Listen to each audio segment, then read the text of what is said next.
Bonjour à toutes et tous, c'est Céline, kinésithérapeute près de Lille. Bienvenue dans ce nouvel épisode de Kinécast de la Fédé, la communauté dynamique et innovante des kinésithérapeutes. Chaque semaine, vous découvrirez les témoignages, les conseils et les astuces de kinés passionnés et engagés sur des sujets qui vous interpellent dans votre pratique et aussi sur l'actualité. Ensemble et avec la Fédé, bougeons les lignes de la kinésithérapie. Bonne écoute! La Médicale accompagne près d'un masseur kinésithérapeute sur 3 en France. Rassurant, non? Des assurances adaptées aux besoins des masseurs kinésithérapeutes, tant professionnels que privés. La Médicale assure les professionnels de santé.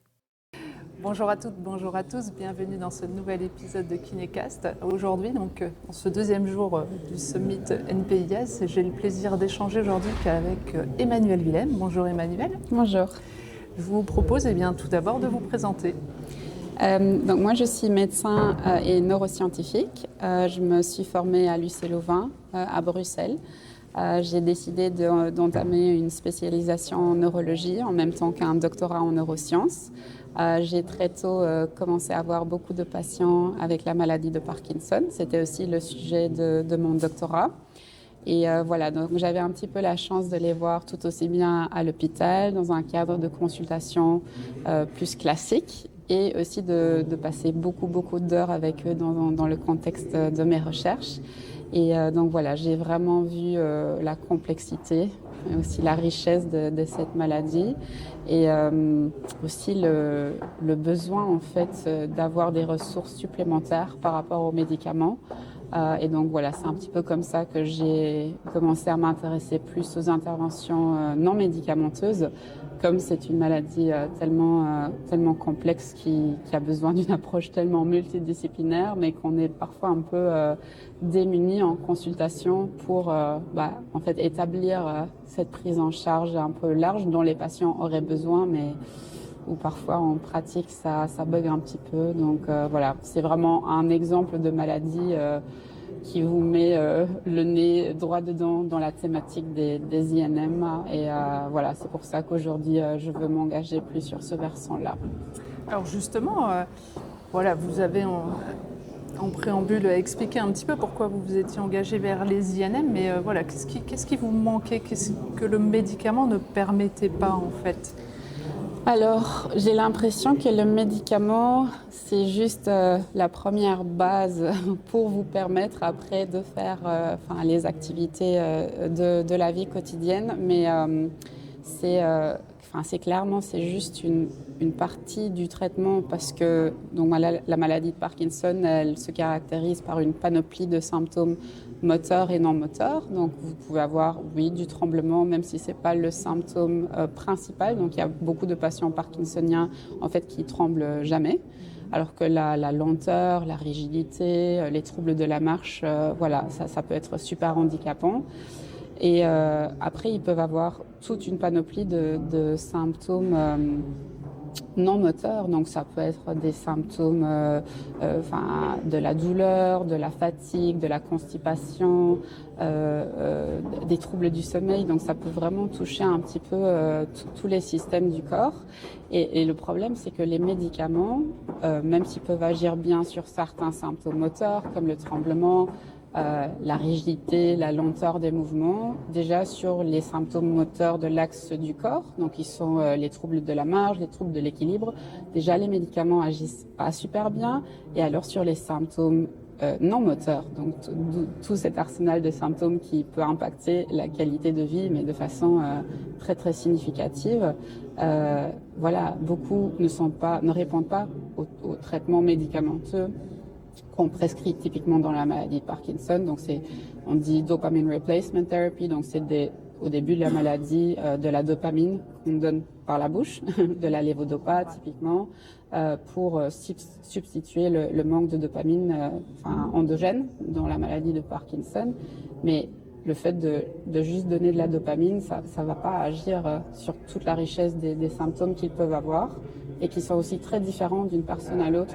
Donc, on dit souvent qu'il y a autant de maladies de Parkinson que de patients parkinsoniens, parce que dans tout ce groupe de symptômes qu'ils peuvent avoir en théorie, tout le monde n'a pas les mêmes symptômes. Donc, c'est toujours faut avoir une approche très, très personnelle, alors qu'avec les médicaments, c'est souvent, voilà, un peu plus protocolaire. Donc, et je pense que rentrer dans le milieu des INM, ça permet vraiment beaucoup plus de s'adapter aux besoins complexes que le patient peut avoir. Et alors, quel est le regard des patients justement sur ces interventions non médicamenteuses? Est-ce qu'ils se les approprient assez facilement ou voilà, est-ce qu'il peut y avoir certains freins sur ce Alors, je pense que ça dépend un petit peu des pays et des cultures et de comment est vu le médecin, etc.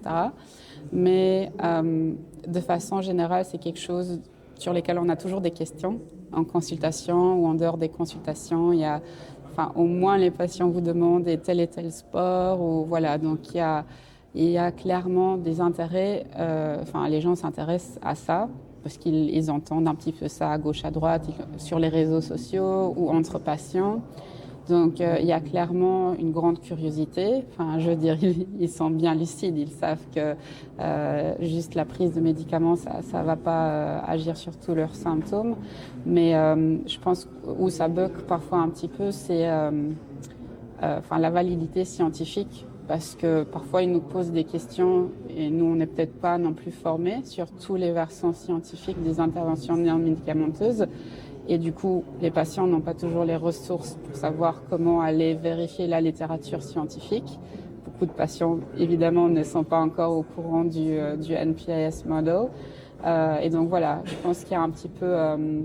il y a un grand intérêt, mais où ça bug, c'est vraiment la base scientifique de tout ça, aussi bien du côté des médecins que du côté des patients. Et donc, ce qu'ils font souvent, c'est qu'ils s'orientent sur les autres patients ou sur les réseaux sociaux. Donc, s'il y a un patient qui dit que ça marche, que ce soit basé sur la science ou non, il y a des patients qui disent parfois je m'en fous de la science tant que ça marche, tant qu'il y a un autre patient qui me dit que ça peut marcher. C'est juste qu'ils sont parfois un peu désespérés et on peut le comprendre, donc ils cherchent à gauche et à droite et du coup, il y a toujours un risque de tomber sur des charlatans ou des choses qui sont plus un effet placebo. Dans le meilleur des cas, c'est pas dangereux pour eux. Mais dans le pire des cas, oui, ils commencent à prendre des suppléments alimentaires qui peuvent interagir avec les traitements dopaminergiques ou, ils commencent à faire des exercices physiques qui sont pas prouvés comme étant bénéfiques ou s'il n'y a pas justement un kiné avec eux ou un ergo pour leur apprendre comment et pourquoi. C'est aussi dangereux, des risques de chute, etc. Donc, voilà. Je pense que la NPIS model, c'est vraiment quelque chose qui va qui va aider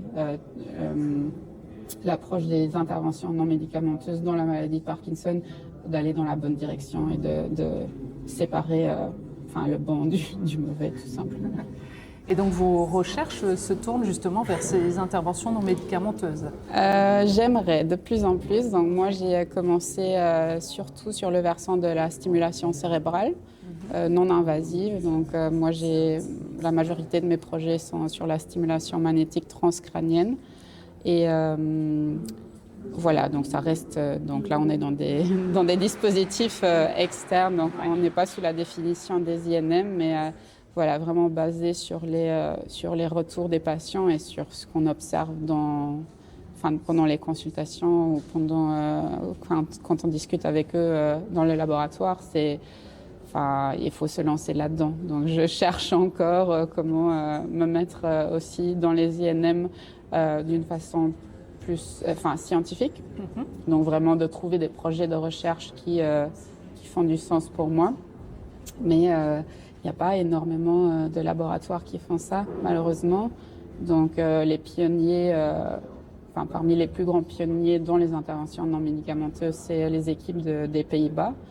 C'est beaucoup autour du professeur Bas Bloem, donc il commence à parler tout doucement, un peu plus ouvertement de ce besoin d'avoir une approche holistique en fait, même si pour certaines personnes dire holistique c'est oh là là ça va pas du tout, c'est charlatanisme etc. Mais voilà, d'avoir cette approche un peu intégrative et donc malheureusement il y a pas toujours dans tous les pays un accès à des projets de recherche vraiment focalisés sur les INM, et j'espère que ça va changer justement sur demande des patients. Parce que si vous avez de plus en plus de patients qui parlent de ça, qui demandent ça et qui partagent ça sur les réseaux sociaux, il y a beaucoup de patients dans la maladie de Parkinson, c'est un peu des influenceurs, c'est des patient advocates un peu connus comme ça, et ça parle énormément d'interventions non médicamenteuses. Donc je pense que les médecins et chercheurs sont en train de suivre doucement un peu ils sont un peu forcés en fait de rentrer dans ces domaines-là parce que les patients le demandent de plus en plus. Un aspect un peu triste, je dirais, c'est que parfois les patients n'osent pas parler de tout ça en consultation parce qu'ils ont peur d'être jugés par les médecins, parce que malheureusement certains médecins voient encore tout ce qui n'est pas médicament comme un peu du non scientifique. Bon, je ne parle pas de la kiné, hein, mais il y a plein d'autres interventions non médicamenteuses où, voilà, parfois il y a un peu de résistance aussi de la part des médecins de parler de ça. Donc probablement que voilà, ce cadre que va poser la NPS avec son modèle, justement, va dans ce sens justement de poser ce cadre, de pouvoir faire de la recherche. Oui, tout à fait. Donc c'est super intéressant et j'en avais parlé hier aussi pendant ma présentation. C'est qu'il y a quelques semaines, il y a justement un petit groupe de recherche autour du professeur Bas Bloom qui ont sorti une revue, une brève sur justement les zones grises dans les interventions dans la maladie de Parkinson, et justement le fait de devoir intégrer pas simplement la crédibilité. Donc est-ce que c'est une approche qui pourrait faire du sens d'un point de vue scientifique, même si c'est peut-être pas encore, il n'y a pas encore de projet de recherche là-dessus, mais ça pourrait faire du sens de le rechercher. Voilà. Après, il y a déjà des papiers qui existent, je ne sais pas, sur la nutrition ou certaines interventions sportives, etc. et plus. Et oui, aussi, le troisième pilier, c'est à quel point est-ce probable que les patients vont s'approprier cette technique ou cette intervention non médicamenteuse. Et du coup, quand il a publié ça sur LinkedIn, j'ai directement mis Grégory Nino, donc le président de la NPIS, en commentaire, parce que j'ai dit, en fait, c'est exactement ce que la NPIS est en train de faire. Donc là, vous relevez le milieu de la maladie de Parkinson et justement le fait que il y a des zones grises, parfois il y a des interventions non médicamenteuses qui ne sont pas encore étudiées, mais qui pourraient faire du sens tout à fait d'un point de vue scientifique. Et voilà, donc quand j'ai vu ce papier, je me suis dit, en fait, oui, la NPIS, depuis longtemps, elle est déjà sur le bon chemin, parce que là, même, on va dire, des pentes dans la maladie de Parkinson, ils commencent à un peu comme essayer de créer un modèle, un référentiel de pour dire si une approche est valide ou potentiellement valide ou non. Et voilà, ça existe déjà en fait. Oui. Puis voilà, on revient toujours sur cette complémentarité du médicament, mais aussi des interventions non médicamenteuses. Donc voilà, et on voit ce frein ça peut être du côté patient, mais aussi des professionnels. Je pense que justement la recherche va aussi au-delà du laboratoire schématiquement, mais va aussi pouvoir s'ouvrir aussi maintenant au niveau libéral en fait. Et on va pouvoir intégrer justement ces professionnels de ville justement dans la recherche en fait. Oui, j'espère. Est-ce que vous auriez un message à délivrer, une perspective justement sur les interventions médicamenteuses, un souhait justement auprès des patients, des professionnels à délivrer? Auprès des professionnels qui travaillent dans les INM, c'est aussi de lutter pour se faire reconnaître. Ce que je veux dire, c'est il y a encore parfois un peu cette hiérarchie de dire en fait non, le médecin il est au-dessus de tous et de tout le monde, et donc c'est juste son traitement qui est le plus important, alors que je veux dire dans la maladie de Parkinson, l'exercice physique, la kiné, c'est super important. Et du coup, voilà, que les gens soient pas timides et qu'ils se rendent compte en fait de l'importance de leurs approches aussi dans des maladies aussi complexes et aussi riches en symptômes, on va dire. Donc moi j'essaie toujours de pousser vers le travail multidisciplinaire parce qu'on sait déjà très bien en théorie que c'est extrêmement important et bénéfique pour des patients avec la maladie de Parkinson, mais parfois il y a encore un peu ces jeux de, je veux pas dire de pouvoir, mais un petit peu d'ego ou voilà. Et je pense que si on se rend compte qu'en fait on devrait tous se mettre au même niveau, tout aussi bien le médecin avec le patient que le médecin avec les autres professionnels, parce qu'on a tous un rôle hyper important à jouer. Donc, moi, en consultation, tellement de fois, j'ai galéré pour trouver un kiné qui était au moins spécialisé en neurologie, parce que je savais très bien que ce serait au moins 50% du traitement dont aurait besoin mon patient à ce moment-là. Et du coup, oui, et c'est aussi ce qui ressort quand je donne des formations pour la NPIS avec du coup différents thérapeutes, c'est de se dire mais en fait on aimerait que les médecins aussi reconnaissent l'importance de ça, parce que tant que les médecins sont pas de notre côté pour lutter pour la reconnaissance et la recherche dans ces domaines-là, et que ils se mettent encore un petit peu au-dessus de tout le monde, en fait, c'est compliqué.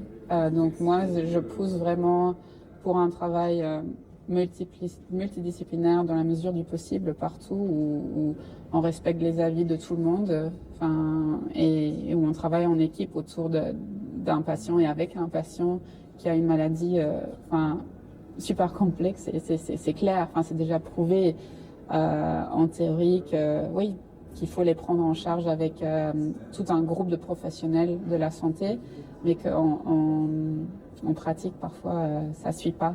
Et c'est parfois difficile à implémenter. Et donc, juste qu'on se mette un peu tous d'accord que c'est la base, c'est le meilleur traitement, et qu'on œuvre tous et qu'on lutte tous à l'implémentation, en fait, à la mise en œuvre d'un travail multidisciplinaire. Et je pense que ça passe parfois par un médecin qui descend de son piédestal. Voilà. On le voit de par les échanges lors de ces 2 jours, que voilà, il y a une initiation, voilà, quels que soient les professionnels, justement dans ce sens. Et voilà, on sent quand même une émulation, quelque chose, voilà, qui s'initie. Oui. Mais je pense que aussi parfois, voilà, pour avoir côtoyé beaucoup de médecins, quand on ne sait pas, il y a de la résistance en fait. Ouais. Et du coup, le fait de ne pas être formé en intervention non médicamenteuse, ce qui est pas vraiment la faute des médecins, c'est juste qu'on a un cursus déjà tellement lent, et les interventions non médicamenteuses n'ont pas une très grande partie. Nous, on n'a jamais de cours de nutrition, par exemple, juste pour vous dire. C'est un pilier de la santé, je pense qu'on est d'accord. Et moi, à part un peu de prévention cardiovasculaire, on parle très très peu de nutrition. Et donc le fait qu'il y a comme ça tout un domaine de connaissances qui nous a échappé et qu'on devrait apprendre peut-être de notre côté, on n'a pas toujours le temps de l'apprendre. Du coup, il y a une certaine résistance et un peu un blocage par rapport à tout ce monde, même si on sait au fond de nous-mêmes. Je parle pour la profession entière, même si on sait qu'idéalement, les patients devraient faire plein de thérapies additionnelles. On ne sait pas très bien comment prescrire, avec qui travailler, quelles sont les personnes de confiance, quelles sont les personnes crédibles, etc. Et donc, un peu, oui, essayer de rompre ce blocage qui est juste un blocage de par le fait qu'on ne soit pas formé dessus, en fait. Et du coup, oui. Je ne sais pas comment c'est en France, mais moi, effectivement, en Belgique, j'avais beaucoup de mal à relayer vers vers des kinés qui connaissaient bien la maladie, en fait. Donc, un patient parkinsonien, juste le coucher et un petit peu lui faire des exercices de mobilité.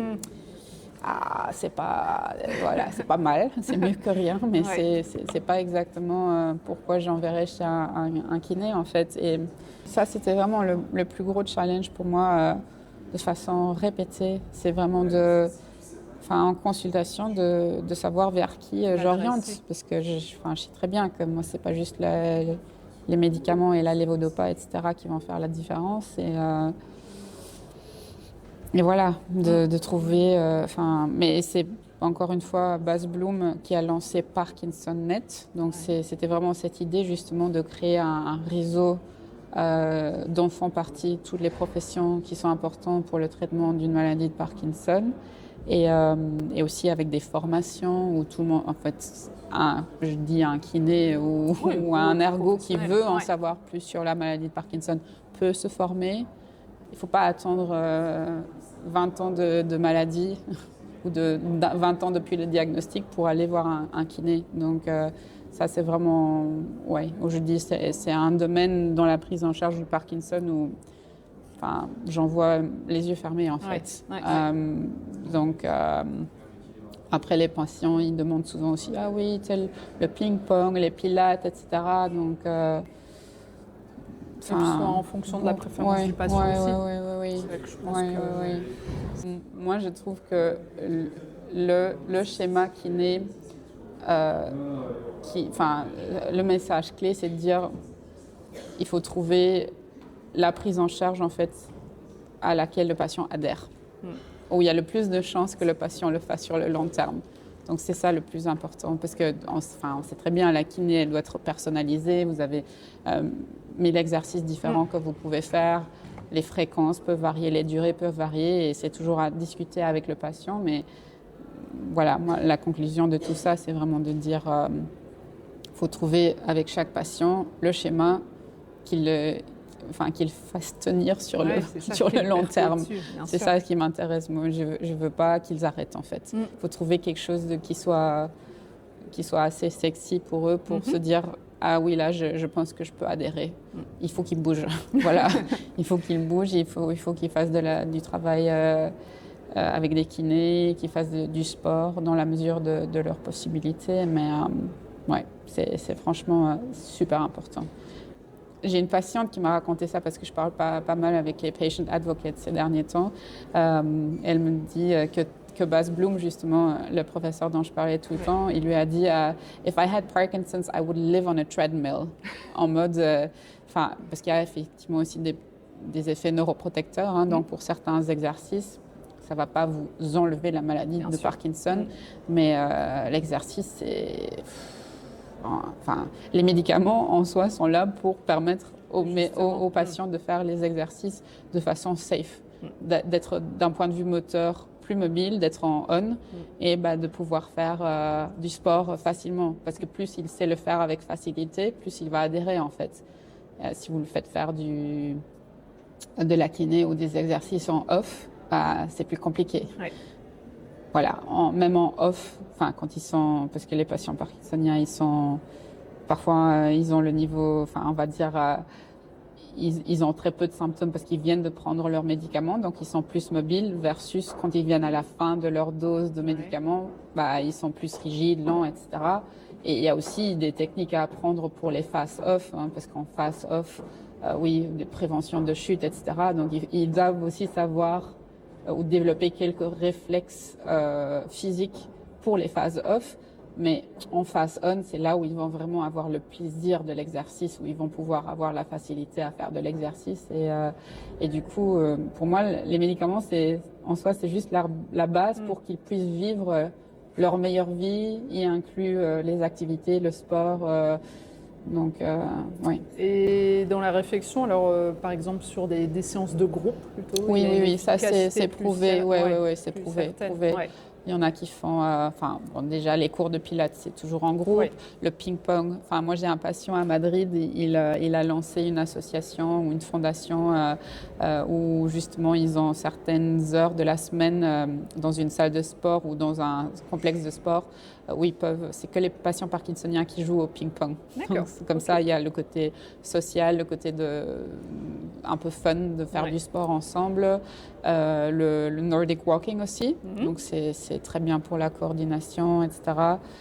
Et qui souvent se fait en groupe. Donc non, ça c'est prouvé vraiment que l'exercice en groupe, ça peut aussi, encore une fois, faire en sorte que ce soit plus drôle, plus fun et qu'ils veulent continuer sur le long terme. Tout ce qui fait qu'ils continuent sur le long terme, c'est ça l'important, qu'ils se rendent compte du bénéfice de l'exercice. De la kiné, moi je vois la kiné comme une façon d'avoir les bons réflexes pour leur exercice. Donc que ce soit sur le travail de l'équilibre, la marche, etc. Ça leur permet de vivre bien dans la vie de tous les jours, d'avoir les bons réflexes physiques, etc. Et oui, qu'ils soient libres de faire autant de mouvements, d'exercices physiques, d'activités que possible. Sur leur confiance aussi. Oui, c'est ça. Oui. Tout joue, tout est connecté. Donc, et c'est là où je vois que le médicament, c'est juste une pièce du puzzle, en fait, dans la prise en charge globale d'un patient. Donc, c'est une chose qui permet beaucoup d'autres choses. Oui. Eh bien, merci Emmanuelle. Avec plaisir. Pour cet échange. Et puis on se retrouvera sûrement dans les allées du Summit. Merci. Merci. Merci de nous avoir écoutés. On espère que cet épisode vous a plu. Si c'est le cas, je vous invite à laisser un avis sur votre plateforme d'écoute préférée et à partager l'épisode autour de vous. N'hésitez pas également à nous dire quel sujet vous aimeriez que l'on aborde dans les prochains épisodes et quels invités vous souhaiteriez écouter. Pour ça, dites-le nous en commentaire. N'oubliez pas de nous suivre sur les réseaux sociaux et de visiter le site web de la FFMKR pour rester informé des dernières actualités et des événements à venir. Votre soutien et votre engagement sont essentiels pour faire avancer notre profession. La Médicale, un réseau expert d'agents généraux pour accompagner les kinés dans leurs besoins professionnels et privés.